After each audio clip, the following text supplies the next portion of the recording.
seguimos estudiando todo el año fructífero, el año 2016, el año del fruto del Espíritu Santo. Dice Gálatas capítulo 5, mas el fruto del Espíritu es amor, gozo, paz, paciencia, benignidad, bondad, fe, mansedumbre, templanza. Contra tales cosas no hay ley. Eso lo convertimos en un pensum académico este año, ¿cierto?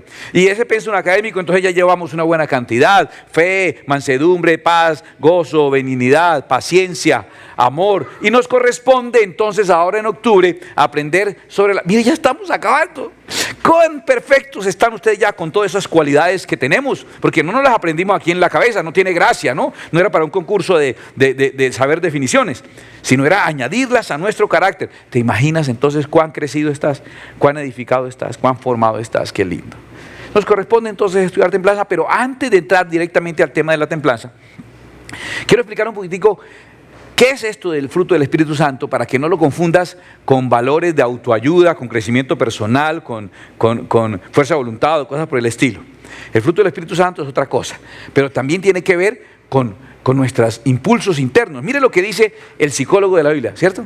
Ya lo hemos dicho, el doctor don Santiago, el doctor Santiago, que es el que sabe, él escribe en Santiago 4.1, ¿de dónde surgen las guerras y los conflictos entre ustedes? Guerras y conflictos. O sea, problemas, las situaciones difíciles, todos los problemas que tú tienes, que tú crees que fue alguien, me hicieron, me dijeron, me pasó esto. No, ¿de dónde realmente surgen? No es precisamente de las pasiones que luchan dentro de ustedes mismos. Atención, de ahí es que salen los conflictos, desde adentro de nosotros mismos. El Señor Jesús nos hizo entender eso. Él explicó esto. En Juan 16, la primera parte del versículo 33, dijo: en el mundo tendréis aflicción, pero confiad, yo he vencido al mundo. Él está diciendo, mire, atención. Santiago nos dice, el problema está afuera. ¿Qué dice Santiago? Estás adentro. Y Jesús nos dice, de los problemas de afuera, no se preocupen, les garantizo dos cosas: nunca le van a faltar. Así que tranquilo, usted no se preocupe por los problemas, no le van a faltar. Y segundo, están resueltos, yo ya los resolví. Esta es la respuesta, esta es la solución. Entonces sabemos, y la verdadera situación, la verdadera crisis se origina en los problemas de adentro. Por eso este diagrama me parece importante, estoy tan feliz por este diagrama, nos va a ayudar a entender realmente qué hacer con eso, porque nosotros creemos que nuestra situación obedece a los problemas externos, de verdad, juramos, ay, es que si no pasara esto, ay, es que pasó esto, es que me hicieron enojar, es que me hicieron entristecer, es que me frustraron en mis planes, es que se me apareció y se me atravesó todo, la culpa es de todo el mundo, ¿cierto? Resulta que Santiago nos dice, no, el asunto es más bien allá dentro suyo. Y Jesús dice, entonces, ¿qué hago con los problemas de afuera? Jesús dijo, no, ya están vencidos. Mira, voy a explicarte. Ante una situación tormentosa como esta, ¿qué ocurre en ti? Una situación difícil, la que estás pensando, esa tragedia absoluta, esa crisis, ese problema, esa falta de empleo, esa enfermedad, esa persecución, ese conflicto familiar, ese problema financiero, lo que sea, esa tormenta exterior, llega a ti y te afecta a través de tus sensaciones. Tú las percibes a través de tus sensaciones. Tienes contacto con el mundo exterior a través de tus órganos de los sentidos, por eso percibes una realidad. Esas sensaciones que tú percibes del mundo de afuera te afectan por dentro, moviendo en ti algo que se llama tus emociones. ¿Correcto? Esa es la sensación. A ver, no sé si le puedo explicar. Usted está sintiendo que alguien viene y le pone los brazos alrededor suyo y luego ejerce presión contra usted y contra el pecho de la persona. Así. Definición, abrazo se llama eso, ¿sí? Qué forma tan fría de decirlo, ¿no? Pero pone sus brazos alrededor suyo, aprieta, y entonces usted está percibiendo que ¿qué está sintiendo a nivel de, qué redundancia, ¿no? Pero aquí vale, a nivel de sus sensaciones? ¿Qué sientes? No, pues siento presión alrededor de mi cuerpo, siento la calidez de la persona, me siento estrecho, pero a nivel físico siente eso. Sin embargo, a nivel de emociones, si es una persona que usted ama, entonces ¿usted qué va a decir? Y se siente tan rico, y me hace sentir como protegido, como valorado, como aceptado, ¿sí me entiende? Eso ya es lo que ocurrió afuera, cómo lo está afectando a usted por dentro. Eso es lo que puede generar en usted la tormenta interna. La tormenta está afuera, usted la percibe, pero las emociones que causan en usted hace que la tormenta que estaba afuera ahora está adentro. Por eso alguien puede hacer una tormenta en un vaso de agua. Y por eso alguien puede estar en tremenda tormenta como Jesús y acostado sobre un cabezal durmiendo. Porque lo de adentro y lo de afuera no está tan relacionado como uno quiere, como uno cree, perdón. No está tan relacionado como a uno le hicieron pensar. Ahora, de eso que está pasando adentro tuyo, atención aquí, de eso que está pasando adentro tuyo, entonces, si tú conviertes tus emociones en tu respuesta a esa situación, o sea, a nivel meramente emocional, entonces eso se llama impulso, ¿correcto? Ay, es que había mucho ruido, porque no sé qué tal cosa, y a mí ese ruido que percibí con mis oídos me generó por dentro una emoción que se llama estrés, ¿cierto? Y me enojé mucho, y cuando estaba enojado no me di cuenta y salí e insulté al vecino. Es una reacción meramente, es un impulso, ¿no? Yo reaccioné y salí de una vez, es que me dan ganas de pelear de una vez, entonces ese es el impulso de la persona. Cuando uno logra, antes esa emoción, antes de manifestar la manera de impulso, cuando logras procesarla racionalmente, o sea, participa tu cerebro, no es un impulso, es una decisión. Entonces, sí, y yo sentir y hacerle tal cosa, pero respiré, analicé y me puse a pensar que mejor era poner una demanda. Ve, por ejemplo, ¿sí? Esa ya no es una demanda, no es una respuesta impulsiva, ya es una respuesta racional, ya hubo decisión. Ahora, dependiendo de cómo sean tus respuestas, si respondes con decisiones o con impulsos, y esto es de psicología corporativa, esto lo han oído muchas veces, dependiendo de usted, entonces usted va a hacer que si responde con sus impulsos, la situación, la tormenta alrededor posiblemente se haga más grave, ¿no le parece? Si usted responde con impulsos. Si usted responde con decisiones, posiblemente logre tranquilizar la tormenta. Eso es, hasta ahí es meramente corporativo. Ahí se sabe usted qué va a hacer, cuál es su respuesta, va a ser a favor o en contra. Esto es un esquema que seguramente algunos vieron, como te digo, en psicología corporativa, en qué ocurre con las personas y en relaciones interpersonales y todo lo demás. Ahora, quiero mirar un caso y es el de Mateo 14. En Mateo 14, Jesús le dice a los discípulos que pasen al otro lado. Ellos se montan en la barca e intentan pasar. Y recuerdan lo que dice, que se levantó una gran tormenta. Entonces, mire, está la tormenta alrededor de ellos. Y ahí se ve lo que ocurre en ellos. Mire, dice la Escritura, el fuerte viento y las grandes olas. Esas son sensaciones que ellos percibieron el fuerte viento, y luego dice que tuvieron ¿qué? ¿Qué les produjo esas sensaciones? ¿Qué les produjo? Esas sensaciones externas, ¿qué les produjeron internamente? Tuvieron miedo, una emoción, ¿correcto? Tuvieron miedo. Y entonces, mira las reacciones de cada uno, o de los diferentes momentos. Entonces dijeron, vamos a morir. Es una reacción meramente emocional. Aquí nos morimos. Es más, no solamente respondieron emotivamente, dice que hicieron todo lo que sabían hacer, o sea, también tuvieron decisiones racionales. Este esquema funciona muy bien en las empresas, funciona muy bien en la vida, pero ¿qué pasa cuando la tormenta no se puede solucionar ni a nivel de impulsos ni a nivel de decisiones? Cuando tú eres una persona que siempre respondes a una situación con impulsos, eres una persona, para la entidad, para la empresa, eres una persona impulsiva. Cuando respondes con decisiones, para la empresa eres una persona decisiva. ¿Entiendes? Porque resuelves. Pero ¿qué pasa cuando ni el impulso ni la decisión es suficiente? A ver, acabe una tormenta. Usted puede mejorar la tormenta si, es que voy a racionalizar un poco más el tema aquí de los rayos, aquí el tema de los tiburones, aquí el tema de las olas, aquí el tema de que se nos está metiendo el agua. Vamos a analizarlo más racionalmente. Yo creo que más se angustia uno. No hay solución absoluta. ¿Qué con aquellas cosas que no? Listo, yo voy a controlar mis emociones y voy a racionalizarlas. Resulta que racionalizándolas tampoco se arreglan. ¿Qué con aquellas cosas que ya no tienen arreglo? Un cáncer, una crisis absoluta, un rompimiento total. Y le dice, señora, y es que y su matrimonio se acabó, ya no seguimos, porque ya no siente nada por él. Sí, yo siento por él mucho, pero odio, entonces ya no sirve. Solucióneme eso, a ver, racionalice eso. Entonces, este esquema es muy bueno, es muy real, es práctico, nos ha pasado, pero es insuficiente. ¿Por qué es insuficiente? Porque hay cosas que se escapan de los impulsos y de la razón. ¿Cómo lo resuelve usted? ¿Cómo resuelve usted eso? La muerte de un hijo, por ejemplo. ¿De qué le sirve? Racionalícelo. No, mejor ni piense en eso. Y los impulsos que lo llevarían a uno con una pérdida de esas es ¿qué? Morirse uno también. Es lo primero que uno piensa. No hay forma de resolver eso. Entonces aparece la única forma posible.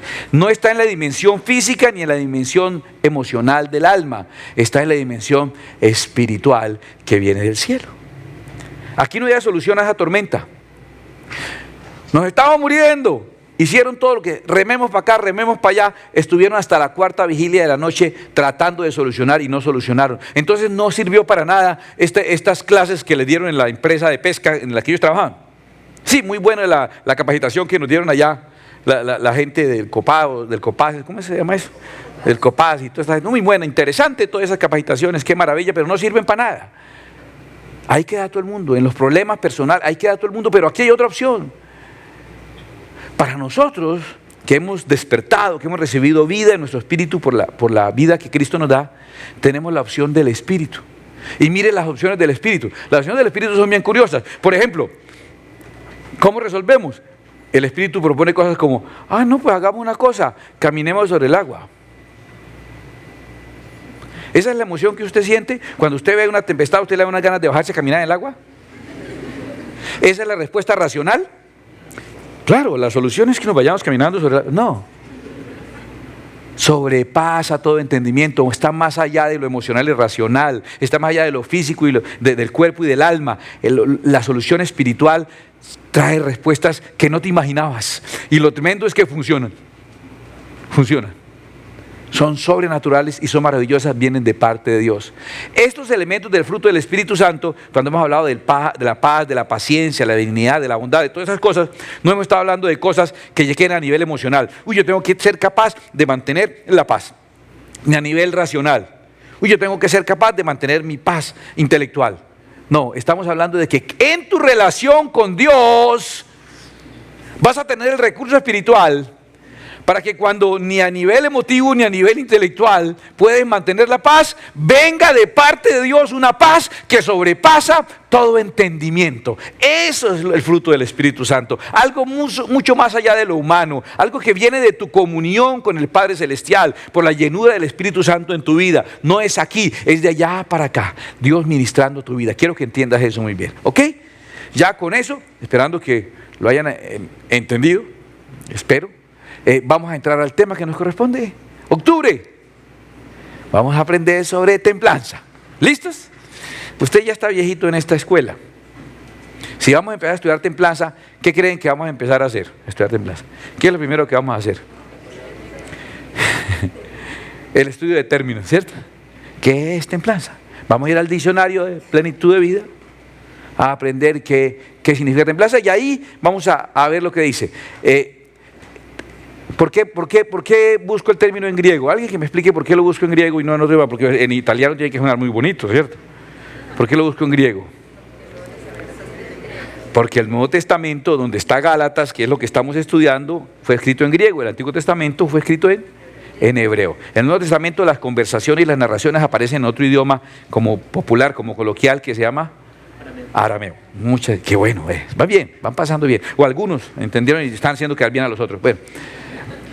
El término griego para templanza es enkratés, viene de kratos, kratos significa dominio, imperio, enkratés es estar bajo dominio. Por eso la mayoría de las traducciones de lenguajes más coloquiales, más modernos, han traducido templanza como dominio propio. Y entonces es la primera de las definiciones. Cuando le pregunten qué es templanza es dominio propio, es autocontrol. Esa es la parte que me preocupa, porque sigue sonando, mire lo que les expliqué al principio, sigue sonando como algo que yo puedo hacer por mí mismo, ¿cierto? Como algo así como el Dalai Lama, como algo así como de yoga o algo así, ¿cierto? Como que dominio propio, y entonces yo, para tener dominio propio, entonces yo lo que hago es desdoblamiento mental, transustanciación, un mantra, y no tiene dominio propio, lo que tiene es demonio propio ya, es tanto jugar con esas cosas sobrenaturales con las que no se debe jugar el pueblo de Dios. Entonces, listo, una primera definición. Dominio propio no sirve, pero sabemos que no es algo de uno con uno mismo, sino algo que tiene que venir sobrenaturalmente. Pero por ahora sabemos. ¿Qué significa? Significa enkratos. O sea, significa estar bajo dominio, bajo autoridad. Eso es la templanza. Templanza. ¿Ok? Vamos a otra definición. Esta se las había anticipado yo. ¿Recuerdas que les hablé acerca de uno de los valores, cuando hay un estímulo negativo, cuando hay algo que te afecta y que te molesta, y tú tienes capacidad de resistir esa cosa que te molesta o te hace daño, capacidad de resistir, tu capacidad de resistir en virtud al tiempo, ¿alguien recuerda cómo se llama? En virtud al tiempo. ¿Cómo se llama? Paciencia. Cuando tú eres capaz de soportar un estímulo hasta sencillo, no puede que no sea muy fuerte, ¿cierto? La gotica, plap, plap, toda la noche, plap, plap. ¿Qué necesitas para soportar eso? Un sueño pesado como el mío, eso sí. Pueden estar demoliendo la casa al lado, no se duerme, pero si necesitas soportar algo que por mucho tiempo te molesta y te molesta y molesta, necesitas soportar en virtud al tiempo el estímulo negativo o el daño o la afrenta, mucho tiempo, soportarlo en virtud al tiempo se llama paciencia. Paciencia es soportar en virtud del tiempo. La segunda definición ya se les había dado. Entonces, ¿templanza qué es? Templanza es soportar algo que nos afecta, algo que nos hace mal, no en virtud al tiempo, sino en virtud a la intensidad del estímulo que me afecta. Con relación, a ver, no es ese ruidito continuo, como su esposo mastica, que desespero, porque hace ruido masticando, como su esposo ronca o respira, o las chancletas como las arrastra por la noche, no esos ruidos terribles que necesitas para soportar mucha paciencia. Sino que le pusieron una corneta en la oreja, ¡guau! Hacerle la broma, y ¡guau! Ahí no, el hecho de que usted no reaccione negativamente, eso no lo llamarías paciencia, eso lo llamarías templanza. O sea, soportaste un estímulo muy intenso, no muy extenso. ¿Lo tienes? Cuando el estímulo es muy extenso se necesita. Cuando es muy intenso se necesita. Ah, bueno, ya lo tienes. Entonces, si es con el tipo, no, es que a mí lo que me molesta es ese tonito que le pone. No es ni lo que dice, sino el tonito con que me dice, esa forma que le pone la cintura, la tilde donde no es, esa cosa ahí, eso es lo que, el arrastradito al final que me pone, y el acentico ese y la miradita, no sé por qué le pone ese golpeadito eso es paciencia, soportar paciencia. Pero si lo que te pegaron fue la tremenda insultada más grande del mundo y reaccionaste correctamente, eso no fue paciencia. Eso se llama. Ya tienes la primera definición, dominio propio, y ya tienes la segunda definición. En virtud a la extensión, ¿cierto? Entonces es paciencia, en virtud a la intensidad, templanza. Vamos a otra definición, ¿vale? La tercera definición me gusta mucho. La tercera definición viene del mundo de la metalurgia. Y yo voy a dar un ejemplo aquí. Y aquí hay profesionales y expertos en el tema metalúrgico, personas que han trabajado varias décadas sobre eso y son expertos en esto que voy a hacer. Este término también se usa en un proceso metalúrgico que se conoce como el templado, particularmente en el caso del acero, aunque se hace también con el vidrio. Y el proceso de templado que genera en el material algo que se llama templanza, ¿correcto? Ese proceso de templado, especialmente con los aceros de bajo carbono, para mejorar sus condiciones. Es un proceso físico, no es químico, no es echarle sustancias, no es una aleación especial para hacerlo fuerte, sino un proceso físico que se le hace al material para mejorarle sus características. Por ejemplo, a una pieza ya terminada, lo que se hace es, por ejemplo, ese tornillo se calienta a temperatura más o menos 900 grados centígrados. Esto no es para que lo hagan en la casa, sino para que se enteren y para que el ejemplo me cuadre. Entonces tomas eso, lo calientas a unos 900 grados y luego bruscamente lo sometes a un descenso rápido de la temperatura, y entonces eso hace que internamente las moléculas se reorganicen de tal manera que entonces que las moléculas del hierro y el carbono que está interno toman posiciones que ahora contribuyen más a la resistencia de ese material. Correcto, se hace también con el vidrio, se los dije. Es más o menos esto. Entonces sube bruscamente la temperatura hasta unos 900 grados centígrados. Eso es calor, 900 grados centígrados, eso es bien caliente, hermano, así que ni se arriesgue. Muchísima temperatura, eso, si el tornillo sintiera, estaría diciendo, me están torturando, ¿cierto? Eso es una tortura. Y luego de que medio ya se nivela y dice, bueno, pero finalmente ya como que me acomodé. Entonces, ¿qué hacen? Lo bajan bruscamente, lo ponen en agua, generalmente es en agua, una combinación de sales, o generalmente en aceite, inclusive aceite mineral o vegetal, lo ponen bruscamente, y entonces ahora, condiciones extremas, de calor extremo, ahora frío, de un momento a otro, y participar de esas situaciones extremas, pone por dentro todas las moléculas en la condición correcta, de tal manera que ahora pueda resistir muchísimo más de lo que resistía antes. Por eso el vidrio templado resiste más, por eso el acero templado resiste muchísimo más.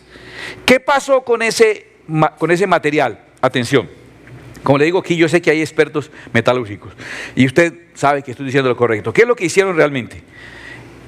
Como todos nosotros, ese acero creció como quería crecer y sus fuerzas internas tenían todas las direcciones posibles. Las moléculas están orientadas en todas las direcciones normales de cualquier hierro bajo el carbón. Pero resulta que a través de este proceso, con esa calentada tan tremenda, sí, empiezan como a relajarse las moléculas, están como relajándose. Y luego le meten el semejante frío que no alcanzan ni siquiera a ponerse como quieren, sino que quedan todas ahí agrupaditas en fila. Y entonces las fuerzas internas que iban para donde les daba la gana, ahora quedaron todas como orientadas y todas como organizadas. Las fuerzas internas quedaron totalmente a favor. Eso le permite a ese material, ¿ahora qué? Soportar más las fuerzas externas. ¿Te acuerdas lo que vimos al comienzo? Si el problema tiene que ver con las fuerzas internas, es someter un material, que en este caso puede ser el acero o el vidrio o el humano, a condiciones extremas, a condiciones emocionalmente muy fuertes, espiritualmente fuertes, humanamente muy fuertes, y luego pasar de aquí a pasar al otro extremo. ¿Sí me entiende? Mire cómo Dios lo que está haciendo. Entonces vienen, a ver, José, venga, mijo, usted aquí consentido con su papá, ¿cierto? Consentido, aquí el papá lo tiene, le hace túnica de colores. Ahora metámoslo aquí, en un foso para que los hermanos no maten, ¿cierto? Y ahora aquí, consentido de Potifar, poderoso, con dinero, con recursos, con un empleo buenísimo, y ahora en la cárcel. ¿Está entendiendo? Y después saca Dios y mira ese material, está listo, lo puedo poner ahora de segundo en el imperio.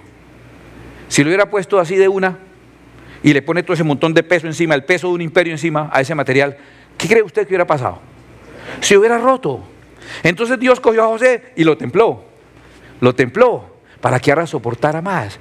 Ese me lo sé con José, con María, con Gloria, con cualquiera. Ese es a todos, porque usted puede decir, al igual que le pasó con José, nos ha pasado a nosotros, no es solo Chepe, todos. Cuando el Señor nos pasa por una y estamos tan holgados y como que todo sale tan bien, y eso es una prueba también. El bienestar es una prueba difícil. Le voy a contar una cosa, David pasó todas las pruebas. La única prueba que le quedó grande a David fue la prueba del bienestar. Cuando todo marchaba bien, ahí fue que dio la patica. Entonces Dios lo pasa a uno por ese bienestar y luego lo pasa por el otro, la persecución, y luego aquí para el calor, y luego trae aquí el frío. Pobre material, Dios me odia. ¿Por qué me hace eso? Me lleva de extremo a extremo. Y Dios está templando el material para hacer de él una mejor persona. Entonces tenemos, escuche lo que tenemos. Tenemos ya una definición del libro que significa templanza, dominio propio. Una segunda definición que nos explica que comparamos templanza con paciencia y encontramos que paciencia es resistir en virtud al tiempo, a la extensión, y en cambio templanza es en virtud a la intensidad. Y una tercera definición que la tomamos de la metalúrgica, que es simplemente ser procesados, pasando por situaciones extremas para que nuestras fuerzas internas no sigan haciendo esto, pero se alineen, se pongan en orden y podamos resistir más las fuerzas externas. ¿Correcto? Y ahora, 1, 2, 3 y mi ñapa. Salmo 66. Mire lo que es Salmo 66, escuche. Porque tú nos probaste, está hablando de eso que les digo, esos cambios bruscos. Oh Dios, nos ensayaste como se afina la plata. ¿Está bien? Tremendo. Nos metiste en la red, pusiste sobre nuestros lomos pesada carga. Tremendo. Hiciste cabalgar hombres sobre nuestra cabeza. Y mire lo que dice al final. Pasamos por el fuego y por el agua. ¿Cómo se llama ese proceso? Templado. Templado. Y nos sacaste a abundancia. La ñapa es esta y quiero que lo aprenda. Es muy importante que entienda esto. El propósito por eso es tan linda esta virtud. Por eso hay que buscarla y pelearla. Porque es simplemente la prueba que Dios trae a tu vida para poder llevarte finalmente a la abundancia donde Él te quiere tener. Eso es. Date cuenta que las demás no, pero esta templanza es para promoverte. La templanza tiene como propósito ponerte en una mejor condición. Qué lindo la templanza. Tal vez la paciencia es para que tú no le hagas mal a otro. hace falta mucha paciencia, porque uno tiene ganas de hacerle mal a otro. Y si sigo molestando, yo cada vez tengo más ganas de hacerle mal a esa persona, ¿cierto? Entonces la paciencia es para que no le hagas mal a otro. La templanza es porque Dios quiere hacerte bien a ti. Dios quiere promoverte. Si Dios quiere promoverte, ¿qué va a medir en ti? Tu templanza. Y si la va a mejorar tu templanza, ¿qué va a hacer Dios?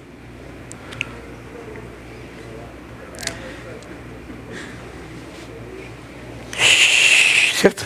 Te va a poner en situaciones extremas para que internamente tus fuerzas estén en el orden que deben estar.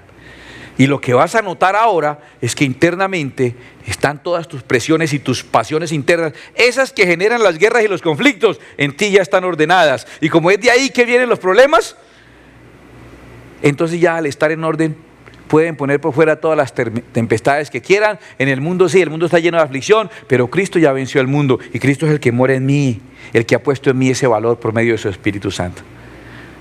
En resumen, en la definición para nosotros aquí en plenitud, ¿cierto? Un plenitud, vea, con camiseta de plenitud y toda la cosa. ¿Qué es la templanza? Es someter un elemento a condiciones extremas para ordenar sus fuerzas internas y aumentar su resistencia a las fuerzas externas. Ahí valdría la pena para incluir la ñapa, que el propósito de la templanza es promoverte. Siempre que Dios quiere promoverte, te va a pasar por un proceso de extremos. Dios quiere promoverte y Dios quiere que no sea simplemente algo bonito pero frágil, y Dios quiere convertirte en algo con capacidad de soportar mayor bendición. Ese es el plan de Dios con tu vida.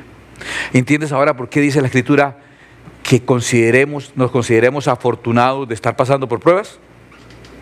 A ver, hay un pedazo de hierro bajo en carbono allá tirado. ¿Cómo lo llaman? ¿Han visto en los talleres hierros allá tirados, amontonados? ¿Cómo se llama ese montón? Eso tiene un nombre. Chatarra. Usted lo dijo, no yo. Y luego toman uno de esos y entonces lo pasan por un proceso.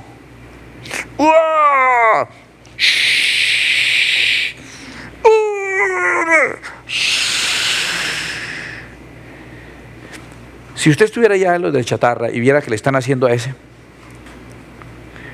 usted diría: uy, pobre tipo, uy, no quiero ni ver. Vea el humo que echa. Ese humo es la eliminación de esos gases que quedan a veces encapsulados por el cambio de temperatura. Uy, qué cosa tan terrible. ¿Cómo sufre? Ay, no, siempre es tan de mal. Después de que ven que lo terminan, lo pulen, lo brillan y lo ponen por allá en una estructura muy especial. Y la chatarra ve allá a la varilla de la estructura y: uy, no, ¿qué haremos ahora, no? Y se enorgullece la chatarra, le dice: ese estaba conmigo aquí, ese era chatarra conmigo, somos del mismo barrio, del mismo colegio, de la misma iglesia. Eso quiere, nosotros nos auxiliamos juntos. Está orgulloso. Y mire ya dónde está. Ahora no las cree. Ahora como está por allá arriba. Entonces, más adelante otro proceso, toman otro y empiezan: ¡oh! ¡oh! Y entonces, ¿qué le dice? Ese que ya ha visto que eso lo hacen cada rato, el que está allá con los otros en la chatarra, dice: oiga, de mala a ese hombre, ¿cómo le están haciendo, cómo lo están torturando? Y el que ya sabe el proceso, ¿qué le dice? ¿Le dice de malas? ¿Qué le dice? De buenas. De buenas, no es que lo están tratando para ponerlo en alto. Mis queridas chatarras, cuando veas a una persona que no está padeciendo porque se la buscó, porque es que si está padeciendo porque la buscó, digo: ay, qué bueno, sí, porque este guayabo tan terrible tiene que ser por un propósito de Dios. No. No, es una resaca bien merecida, ¿cierto? Ay, que me pasó esto porque usted se lo buscó, ¿sí me entiende? Pero cuando una persona que anda agradando a Dios es puesta en situaciones extremas, la persona puede confundirse y decir: pero ¿cómo ahora que voy a la iglesia? ¿Cómo ahora que busco a Dios? ¿Cómo ahora que estoy tratando de dejar todas estas cosas? Es que ahora me está yendo más mal. Y alguien dirá: oiga, sí, muy de malas usted. Pero otro que sabe más dice: considerad de sumo gozo cuando estéis en diversas pruebas. O sea, está siendo tratado. Y Dios, como no pierde tiempo ni gasta pólvora en gallinazos, está haciendo un propósito en la vida de la persona. El otro dice, lo va a poner en un lugar especial. Por eso es importante cuando padecemos haciendo lo correcto. Escúchame, de una vez te estoy diciendo, el hecho que hagas lo correcto no quiere decir que no vas a padecer. Se padece haciendo lo correcto, pregúntale al Señor Jesucristo.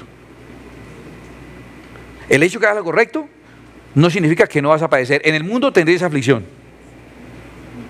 El hecho que hagas lo correcto no te exime de padecer. Lo que pasa es que si haciendo lo correcto padeces, estás en un proceso para ser promovido a nuevos niveles. Tú decides si quieres seguir siendo chatarra, oxidándose, en la comodidad, en el placer de hacer nada y envejecerse, o estás dispuesto a pasar por procesos que son extremos y muy dolorosos, pero que harán que las fuerzas internas que hay en ti, que tus emociones no trabajen en tu contra, sino que tus emociones trabajen todas en favor, ni siquiera de ti, sino del propósito que Dios tiene para ti. Considerémonos afortunados cuando haciendo el bien somos probados por el Señor, porque finalmente el Señor nos llevará a la abundancia que Él nos quiere llevar. Cierra tus ojos un momento. Si estás pasando por una dificultad especial, te voy a pedir que con sabiduría y con honestidad pienses si esa condición en la que estás envuelto ahora, que te lastima, que te hace sufrir, es consecuencia de tus decisiones y tus malos comportamientos, de algo que hiciste, dijiste, pensaste, o algo que debiendo hacer no hiciste. Y entonces, ¿sabes qué haces con eso? Le pides perdón al Señor. Le dices, Padre, perdóname, purifícame, me la merezco, me aparto de esto, dejo de cometer el error. No hay errores más graves que otros. Igual, al mismo infierno va el chismoso que el sádico. Dios perdona, la sangre de Jesucristo nos limpia de todo pecado. El pecado más grave que te puede llevar a la condenación es ese que no reconoces, no confiesas y no te apartas. Pero ese pecado, el que cubre sus pecados no prosperará, pero el que los confiesa y se aparta recibirá misericordia. Dile, Señor, yo quiero que repares mi vida. He sido yo quien he causado esta situación. Y Dios te va a reparar. Pero yo quiero esta noche dirigirme a personas que están en un momento de confusión, porque yo lo he pasado diciendo, cuando me fue mal y lo merecía, pues bien hecho, la llevé y fue hasta bueno llevarla ahí y fue para bien, bien dada esa paliza. Pero cuando las cosas son difíciles y terribles y dolorosas e injustas, porque no es fruto de una mala acción mía, una mala omisión mía, y estoy caminando con Cristo Jesús, yo te quiero decir, en el nombre del Señor Jesucristo, soporta. Sé que es doloroso, sé que el fuego hace arder tu piel, sé que el frío te hace sentir abandonado, solo, sientes que mueres cada vez, sientes que te levantas cada mañana con ganas de que más bien no te hubieras levantado. Otra vez la misma vida, otra vez luchando con lo mismo, otra vez todo igual. Pues yo te tengo una noticia, no, otra vez todo igual. No, Dios está procesándote para llevarte a una mejor condición. Dios quiere ponerte en esa condición que Él anhela para ti. ¿Y por qué no me la manda ya? Porque te partes, porque te quiebra. La bendición de Dios es tan grande que si no te prepara primero en el carácter, la bendición se convierte en tropiezo y maldición y te destruye. Entonces Dios tiene que tratarte primero templándote, para que tengas templanza. ¿Para qué es la templanza? Para que Dios pueda hacerme bien. La paciencia es para que yo no le haga mal a otros. La templanza es para que Dios pueda hacerme bien en la magnitud que Dios quiere hacerme bien, formándote primero. Y entonces Moisés, espérate, pasa de ser el heredero del faraón y vivir en un palacio, y luego tiene que huir y vivir de arrimado y hacer el trabajo que para los egipcios era el más vergonzoso de todos los trabajos: ser pastor de ovejas. ¡Qué tragedia! ¡Qué cosa tan impresionante, tan dura! Es Dios llevando a la persona de un extremo al otro extremo para formar el carácter, para poderlo bendecir. ¿Serás capaz de decirle al Señor gracias? ¿Serás capaz de decirle al metalúrgico: gracias por lo que me estás haciendo, aunque me duele? No pares. Yo necesito dejar de estar luchando toda mi vida con mis problemas internos. Se muere uno de viejo luchando todavía contra sus propias pasiones. Se muere uno de viejo luchando todavía con sus propios rencores, con sus temores, con sus tendencias. De viejo todavía hubo un momento en que se justificaba, tal vez en la adolescencia, tal vez en algún momento de tu vida, pero ya uno ya viejo y anciano, y todavía toda su vida, ¿a qué se dedicó su vida? A luchar con un problema interno, con una tendencia interna, con una debilidad interna. Toda la vida con esa debilidad, luchó con una fuerza interna y no hizo nada más. Y el plan de Dios no se cumplió en su vida. Se entretuvo cazando cucarachas. Y Dios tiene un plan tan maravilloso contigo. Y tiene que llegar el momento en que dejes de luchar solo con lo que está por dentro de ti y puedas luchar con lo que Dios quiere enfrentarte para que venzas.